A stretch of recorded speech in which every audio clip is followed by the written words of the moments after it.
Usipolete Rigathi Gachagua kwa ile matusi yamefanyia jamii ya Wasomali na Waislamu, mimi hamwezi kuandikia barua. I will not comply. Kama ulikuwa unafikiria hiyo kule Orokarao ati sijui nini, we don't care. Hatutaki kujua, mchaguane vile mnataka kuchaguana. Yes, hata mkitaka kuchagua sijui kondoo, mchague. Hata mkitaka kuchukua mtu ambaye kichwa yake sio mzuri, mchague. We don't care. Welcome back, ladies and gentlemen, and thank you very much, guys, for your greatest support. Now, fellow Kenyans, right now, I'm certain that in this government, there are people who are untouchable. I know that they are untouchable because they are benefiting or maybe they are helping Kenyans, but they are untouchable because they are protected by the government of the Republic of Kenya. You might think that they are the people who made this government, but they are made by the government. You might think that maybe they are protecting the government, yet they are protected by the government. I don't know why people would insult others, and then the NCIC is not doing anything. They are now turning the tables, and now they are like turning the stories. The story that they are giving right now is totally different from what we expected. Somebody insults other people. Mtu anasimama alafu anatusi watu wengine, anawaita hyena. And then in that process of that person calling people hyena, you as a government, you're doing nothing. A day goes, 2 days goes, 3 days, 4 days, almost 1 week comes to an end, and then you are not doing anything. You are silent. People are calling you to come and investigate this. You are doing nothing. And then when you come out, what you are saying is that you cannot act on TikTok clips. You are like you don't know whether the clip that was sent is AI generated. Seriously. How would you say that you don't know whether the clip that was sent was AI generated? So it means that when Gen Zs make posts, just a poster, when a Gen Z makes a poster, that is not AI generated. But when a government official speaks, hata unaona tu vizuri huyu jamaa hii amesema. So that one now is considered an AI generated. I was surprised by the way when I was listening to the NCIC chairperson, that is Kefa Omae, the way he was explaining why they can't prosecute CS DUALE over his fisi remark. He was summoned. He said no. And the commission meant to keep Kenya's peace has said nothing since. As political rhetoric turns sharp ahead of 2027, questions are mounting over whether the National Cohesion and Integration Commission, NCIC, still has teeth, or whether it's gone silent right when the country needs it most. Frida Okachi prepared this report, voiced by Zainab Bondati. Over the past several months, political leaders from across the divide have treaded remarks which have been widely criticized as inflammatory and ethnically divisive. Many of the statements have sparked public outrage, yet despite repeated calls for action, few leaders have faced any meaningful legal consequences, raising concerns over the enforcement of law against hate speech. The latest controversy centers on Health Cabinet Secretary Aden Duale, whom the National Cohesion and Integration Commission summoned to explain remarks it believes could undermine national cohesion. The remarks were made during a public event in Lafay, Mandera County, in the days after the July 16 Olkalau by-elections. But Duale rejected the summons. Usipolete Rigathi Gachagua kwa ile matusi yamefanyia jamii ya Wasomali na Waislamu, mimi hamwezi kuandikia barua. I will not comply. Political analysts argue that defying a constitutional commission sets a dangerous precedent. The NCIC was formed in 2008 after the ethnic violence that followed Kenya's 2007 election and is the body legally responsible for policing hate speech under the constitution. The commission can investigate and refer cases for prosecution, but it cannot prosecute anyone itself. And in over a decade of hate speech cases, none has ended in a conviction. Kuna viongozi wanaodhani ya kwamba sheria haikutungwa kwa sababu yao. Wanaweza vunja sheria asubuhi, wakane kuivunja mchana, na washerekee kuwa waliivunja jioni. It is very unfortunate. Meanwhile, leaders of the Mount Kenya Youth Forum have demanded that CS Duale resign or be dismissed, arguing that his remarks against the Kikuyu community have fueled ethnic discrimination and threatened national unity. For the sake of the youth, CS Duale must resign, as he has failed to model the integrity and unity that young Kenyans aspiring to be cabinet secretaries, and the world appears to be honestly learning from the side of the slur. An attack to one community is an attack to all communities. The group has also questioned the government's silence, saying more than 72 hours have passed without any action from President William Ruto. Because you have already said that you're not going to apologize, my expectation is for Duale to be a gentleman and resign. Saying he will not appear, he is undermining the NCIC, undermining the rule of law, and sending a message to Kenyan youth that some people are above accountability. Governance experts warn that as the 2027 election draws near, unchecked political rhetoric could heighten tensions across the country. They argue that NCIC commissioners must remember that their primary responsibility is to the Kenyan people, not to those who appointed them. I want you to listen to this man. Firstly, let me say, before we carry out any investigation, it's important for Kenyans to know there has to be complaints. You don't go out there and begin to act on a TikTok clip which has been sent. I've said that before. We are an institution that believes in the due process, believe in the law and the procedures that we have as a commission. So until someone raises a formal complaint, especially from our people, it puts us in a very awkward place because we don't know whether the clip that has been sent is AI generated. So we have to be sure that it is a legitimate complaint that has been sent to us.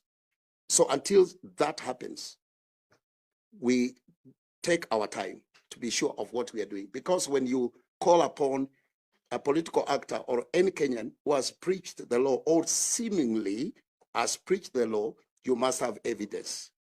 So I want to begin by that, yes, it has taken time, but now that we made statements right from this place, and I'm on record that I have been calling upon any Kenyan that has a formal complaint to get to NCIC.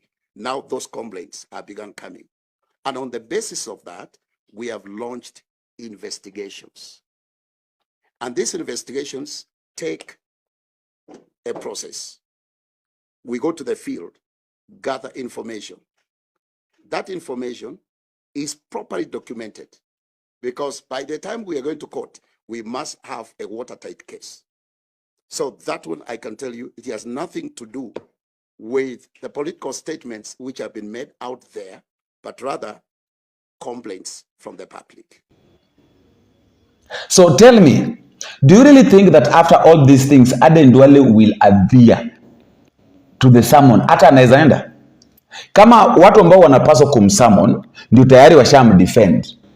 So ataenda kwa nani? No, mtamreport wapi? Because the people that are supposed to summon him are the ones that have said, or the ones that are saying that, you know what, we cannot summon someone based on TikTok clip that maybe is AI generated. You know, we have ways of discovering, or ways of identifying whether a video is AI generated or not. It can be discovered, it can be identified. So why is it that these people, kwa nini hao watu wanaona ni kana kwamba, why is it that it is so much, I don't know how to put it, hao watu wanaona ni jambo ambalo, yani, I don't know, they are not doing anybody a favor. Guys, this government, you are not doing anybody a favor. What you're doing is that you're doing your job. So you are talking about summoning Rigathi Gachagua. You're talking about summoning Ruku. But you're not talking about summoning Aden Duale. So who tells you or who told you that Rigathi Gachagua is not AI generated? We should speak about these things, fellow Kenyans, because if we don't talk about these things, we are the ones that are going to, these countries, watu watazidi kutusi watu. What these people are doing, they will continue to do it. And nothing is going to stop them. Nobody is going to stop them from doing whatever they're doing. At the end of the day, we are the ones to face this problem. We are the ones to face this challenge, because this one is a very big challenge that we are the people who are going to face it. Why can't these people just do what is required? That is my question. Mtu anatusi watu. So, and then utapata anachestamba, anasema kwamba mimi sio mama yenu, mimi sio ndugu yenu, I can't attend those are nonsense. So William Ruto, why are you defending this person? Rigathi Gachagua said that all these things that these guys are doing, they are always sent by William Ruto. Because hata yeye alikuwa anatumwa na anakataa. Why would you send people to go and insult others simply because you know very well that you will protect them? It is such a shame to see the government official insulting people, calling them fisi, and then the same government is defending him.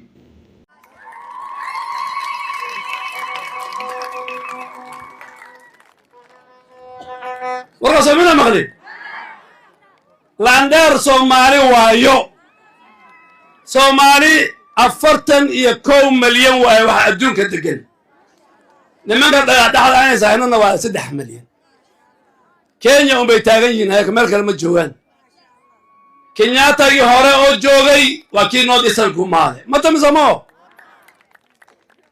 Kibaki waa imaaday waxba noo muuqtay saaxiibka UHURU waa imaaday waad ogeedeen meeshan la feel kamid iyo meelo badan wiilal badan ayaa lala baxay Kibandana loo diiday hooyooyinkeen asaay qaadeen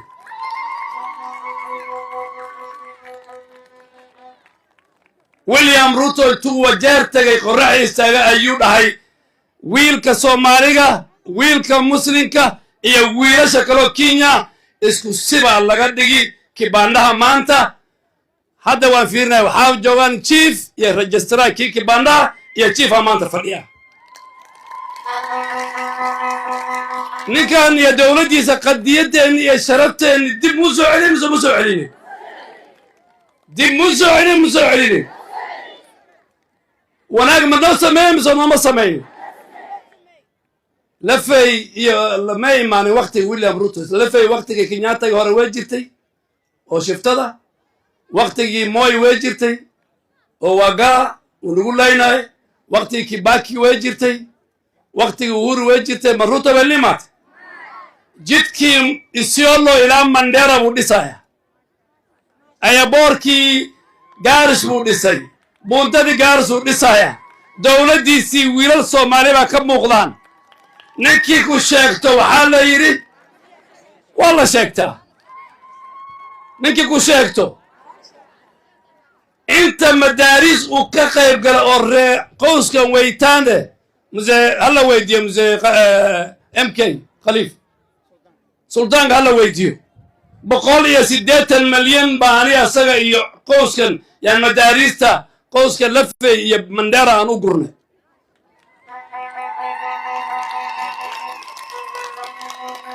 nimankii kuweyda waxay dhaheen annaka moogi Kenya nin kale noolaan maro waxay noqdeen waraabihii la tagista bartay ka ridista waa ku dhib Soomaa nimanka waraabay noqdeen waraaba waxay dhaheen Kenya annaka iskala nin kale ku noolaan maro Moses Wetangula kuma noolaanayo nimankii jalwada waxa lagu xidhay koona mucaarad ahaayeen ni jambo mbaya sana. It is such a shame. It is such a shame. How will we counterattack this? Let me ask. Tutakuja kutoka kwa hii shida lini? Tutakuja kutoka kwa hii shida ambayo tunapitia lini? I doubt if we will have any chance to come out of this problem. Because at the end of the day, I would say that there is a problem that I don't know how we will solve it, but ni jambo ambalo linasikitisha sana sana sana tena zaidi.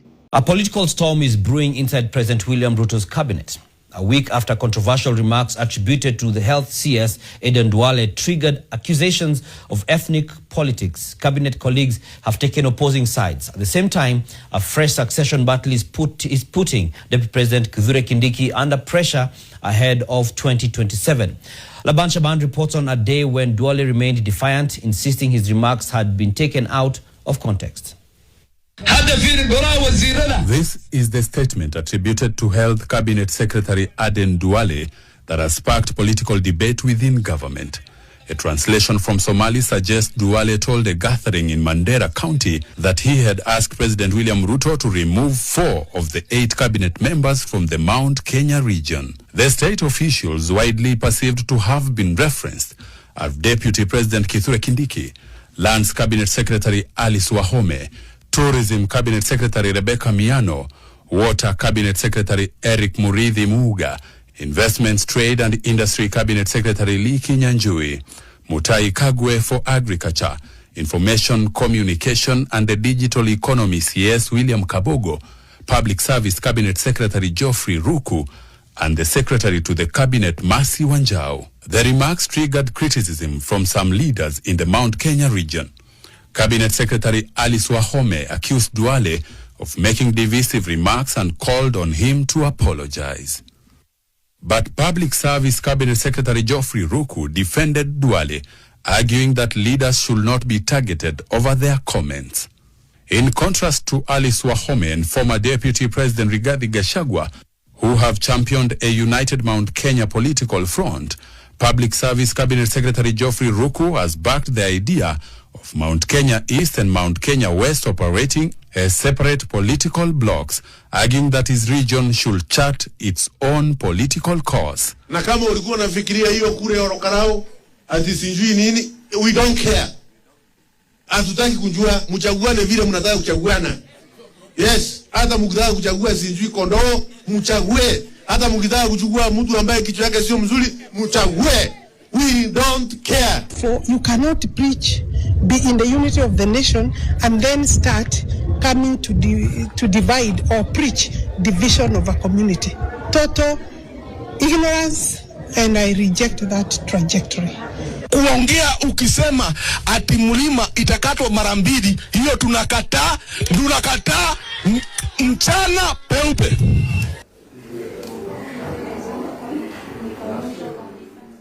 Kirinyaga Governor Anne Waiguru has also criticized Duale's remarks, saying statements based on ethnic identity risk dividing Kenyans. In her statement, Waiguru wants Duale to apologize. I'm not going to apologize. Duale, however, is rejecting the claims outright. He says in part, and I quote, "I did not make those remarks. The claims being circulated have been taken out of context, just as my earlier statements were. The purported translations are false, misleading, and deliberately crafted to advance a political narrative associated with Mr. Rigathi Gachagua."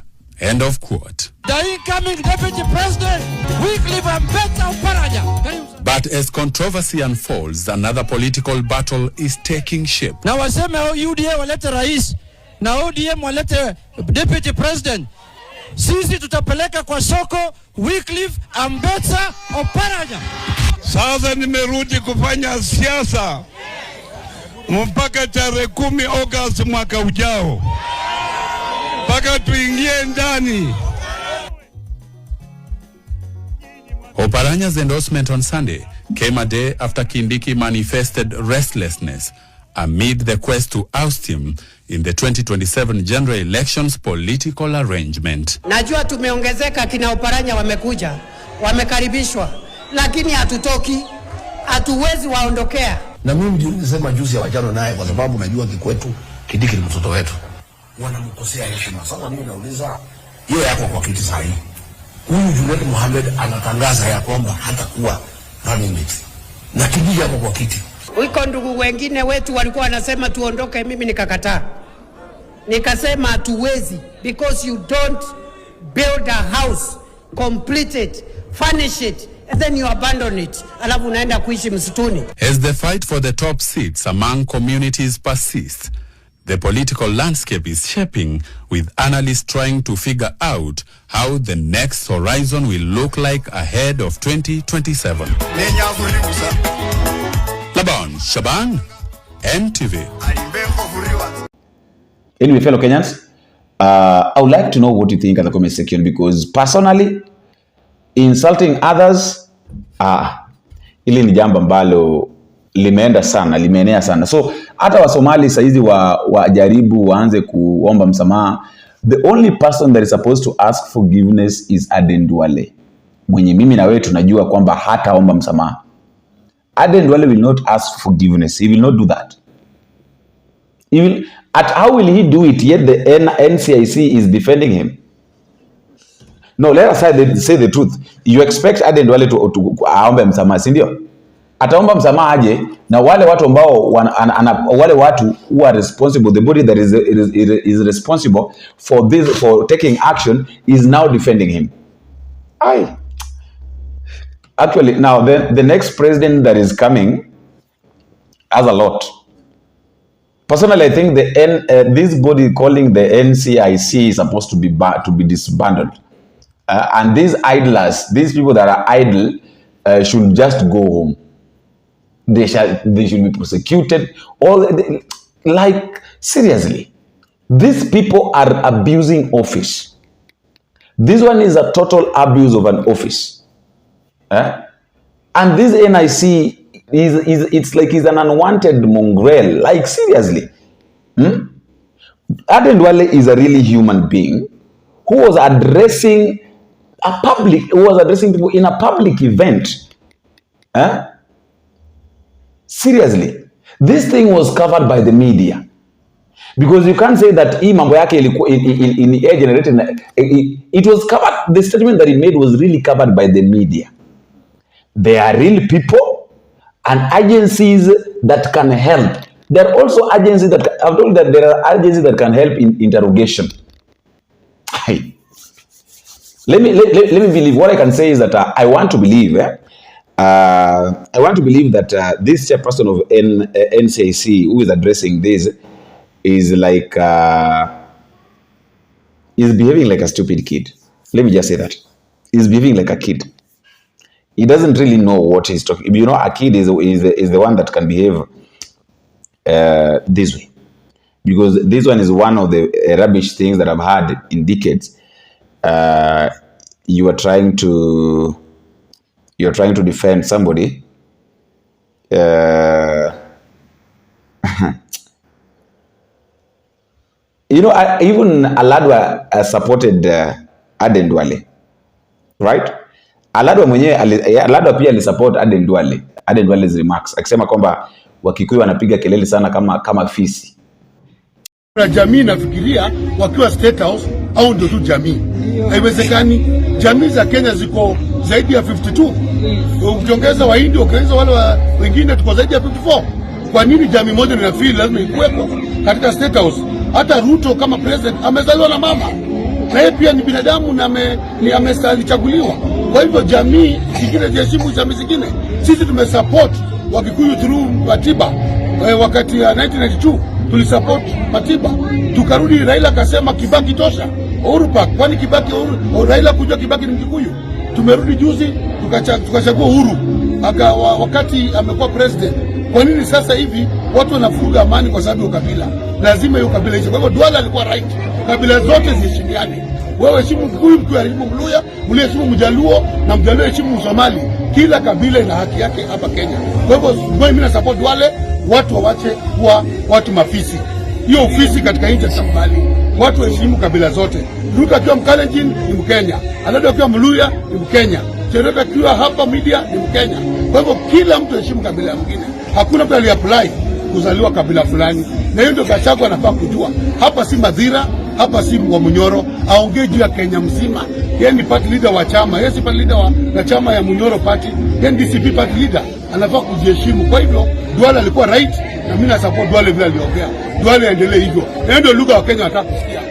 kwa sababu kama kuna heshima kwa wengine, hiyo atakosea heshima. Saizi kuna watu wanaendelea na linda la mwananchi huko Western, hakuna mtu anafuruga. Kuna wengine kwa broadbase waende DCP ilipata kiti Narok, hakuna kiyote mbaya. Wakati wanapata viti ABC ni mzuri, wakienda kukosa viti IBC ni mbaya. IBC ifanye election 27 na asiyekubali kushindwa si mshindani. Watu watakutana kwa deputy 27 tarehe 10, tupate wateuzi wa bunge, NCS, MCS, senators, MPs, governors na president. Leo game ishe, tuanze Kenya nyingine kwa round 2. Kwa hivyo round 1 watu wakubali kupigwa mangumi ya boxing. Unajua boxing kila round 1 upigwe chini, uko chini. Kwa hivyo sasa tunaongea kuna wale wako chini, hata wao ni mdomo wanapiga tu. So Gachagua tunamrespect na pia respect wa Kenya wengine. Hiyo tungetaka kusema. Kwa sababu sije kutuambia ati Nairobi lazima Mkikuyu akue mahali fulani, Nairobi mahali fulani akue Mkikuyu. Hapana, Nairobi na kabila zote na Kenya na kabila zote. Wakikuyu wako Western, kuna Wakikuyu wako Kisii huko county, kuna Wakikuyu wako huko Marsabit, wote wanaheshimika na wanafanya biashara. Na hilo sisi tunataka Mkenya afanye biashara popote na awe na amani na uhuru kutembea popote. Kwa hivyo naambia Gachagua awaje. Mimi na support Duale 100%. Mimi nasimama na Duale kama waziri wa afya, na hapo ndio msimamo wetu. Wakikuyu wanataka kila kitu iende kwao. That is what Aladwa said. So why is it that NCIC that is toothless, doesn't know their job, is trying to defend Aden Duale? Okay, if it's talking about AI clips, let's also assume that this press is an AI clip. Let me know what you think in the comment section. We are gathered here, the Kikuyu Council of Elders headquarters in Ruaka, to address the nation on matters that have been taken by this council as extremely serious. That is, the public address of CS Aden Duale. And we have the following to say. The Kikuyu Council of Elders expresses dismay with the lack of common decency and moral responsibility exhibited by a Northeastern leader, politician, and Health Cabinet Secretary of the Government of Kenya, Mr. Aden Duale, in a recent public address. Duale's speech, made in deliberate and measured words, comparing the Kikuyu community to hyenas, conveys sweeping contempt and bitterness against an entire community. On behalf of the Kikuyu community, the Kikuyu Council firmly states the following. Mr. Duale, your condemnation has caused deep injury to this community. You did not spare children or their mothers, the young or the elderly, the sick in hospitals and at homes, laborers or the jobless, leaders or the led. You condemned us whole. No Kenyan leader of your national and official stature has caused such harm to so many with his tongue. The injury you have caused will take a long time to heal, if at all it will heal. It is comments and actions like yours that have kept Africa in ethnic and governance turmoil and steeped in poverty and bloodshed, and without stable governments. The Kikuyu community respects the Somali community, which you come from, as well as other Kenyan communities. And the Kikuyu Council gives polite guidance to our community to maintain cordial relations with all communities as they always have done. We urge leaders calling you names like Ngamia and other epithets to desist and avoid ethnic epithets because they will also come to your level. To leaders in Kenya, from the lowest to the highest, we pray and plead with you. Avoid words and acts that would cause tribal disharmony in Kenya. and let the blood that has been spilled in this nation from the year 2007 to the last one of 2024 to suffice. Let no more blood be shed because of your words and acts. To the elders of Kenyan communities, to the clergy and clerics of all faiths, we urge you to stand and be counted as beacons of reason and a peaceful coexistence to the end that Kenya becomes a peaceful and democratic nation. Thank you very much.